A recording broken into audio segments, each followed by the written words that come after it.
Welcome back. Social media is abuzz with excitement at the news that Miss Universe Zozibini Tunzi is coming home. The beauty queen touches down on home soil tomorrow morning for her week-long homecoming tour. But perhaps the most excited person to see her is her father, LUNGISA Tunzi, and her cousin, Linda BANZI. They join us now live from her hometown. So, Dad, let's start with you. I mean, you must be so proud. How do you feel? I'm very excited, my brother. I can't even explain myself as how much am I excited.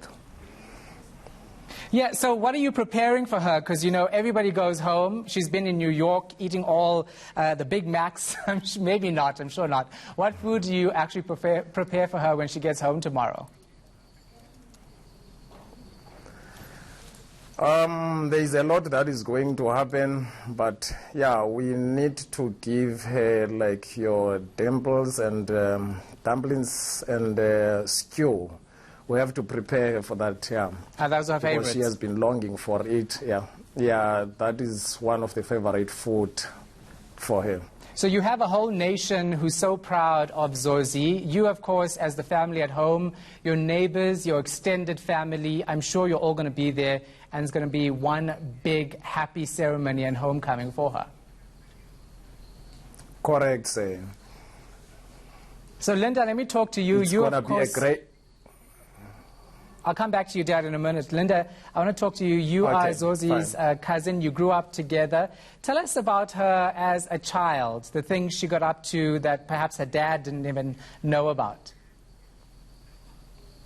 Oh, well, I know her dad always says that she was very, very quiet growing up, but when she was with us, like her sisters and her cousins, she was actually very talkative and the confident person that you all see now. Yeah. And what was her goals growing up? I mean, we have so many kids, you know, you talk about what you want to be when you grow up. What was she saying all those years ago?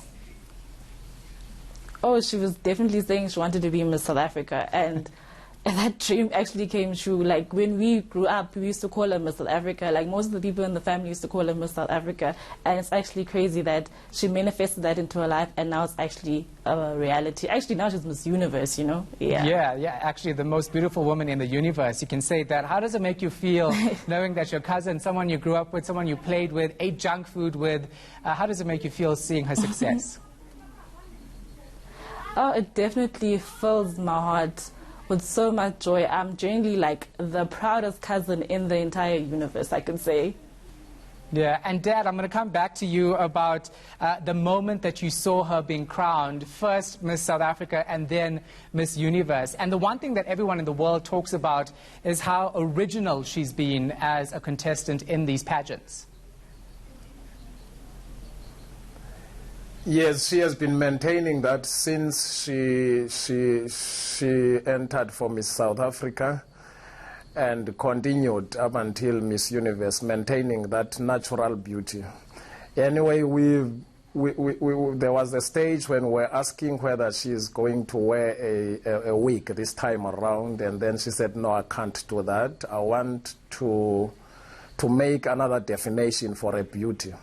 So she made it, and I think the entire country, the entire Africa, let me put it in that way, is very happy about that original beauty, which is the dark-skinned beauty.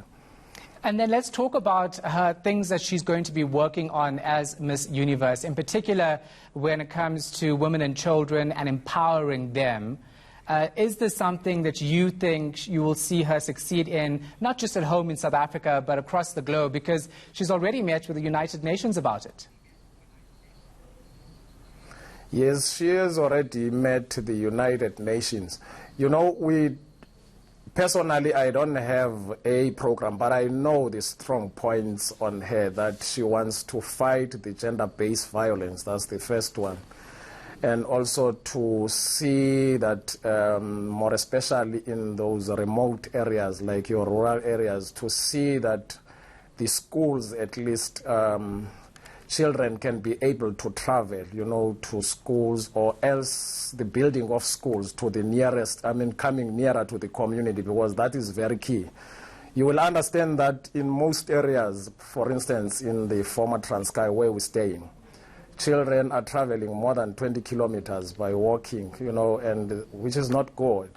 So that is her other side of the story, to make them, the schools accessible if possible.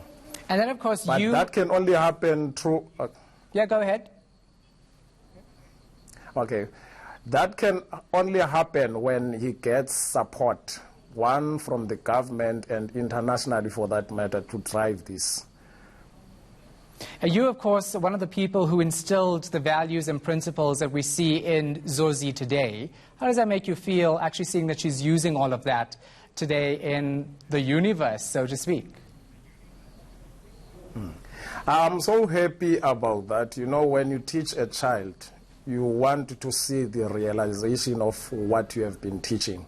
So she's doing exactly that. She's just original, all what she is doing is just doing exactly what we taught her to do. And cousin, tell me a little secret about Zozi that South Africans don't know, but you reckon the rest of the world should know. The only thing I can think about is that she eats a lot. Like, she loves food. Like, that's the only thing I can think about right now. Yeah. Well, it's good to know. Well, she obviously has a very good metabolism. Thank you so much for your time, both of you. We appreciate it. That, of course, is Zozibini Tunzi's dad, Lungisa Tunzi, and her cousin, Linda BANZI.